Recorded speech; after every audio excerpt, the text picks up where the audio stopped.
That have been targeting local students. Our Julie Dunmeyer talked to a child safety advocate and has some tips for kids and parents tonight. Julie. Yeah, Doug, it's happening at multiple school districts across West Michigan. Here in Wyoming, they sent out a letter warning parents. It also went out in Jenison and Hamilton public schools in Allegan County, a widespread issue where kids are being exposed to nudity in photos, and they just want to make all parents aware. Letters to parents in Wyoming and Jenison describing a disturbing reality. Someone outside the community sending a Google Meet invitation to students. When they join, they're exposed to nudity on the other end. Melissa Workman with the Children's Advocacy Center saying just because it happens virtually doesn't lessen the damage. Witnessing child pornography, inappropriate photos, bullying online, any sort of grooming behavior by an adult online to a child, those are all traumatic in and of themselves. To make matters worse, the kids in turn are often asked to expose themselves as well.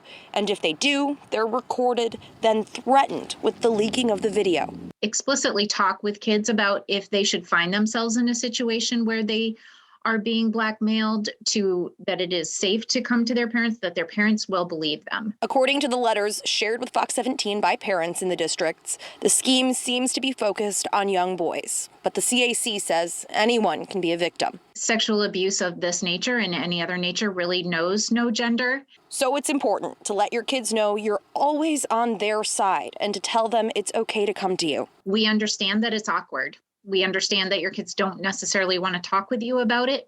And understand that just because no physical abuse was done, you still want to seek help if your child is victimized. A child may not be with that person in person and may not have ever actually met them. And even though it's happening virtually, that's still very traumatizing for children, and they still need services.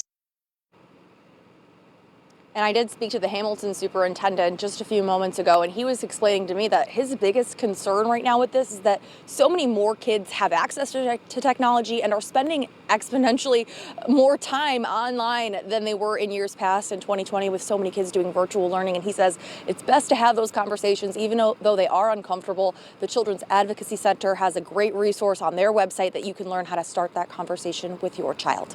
Reporting live in Wyoming, Julie Dunmeyer, Fox 17 News.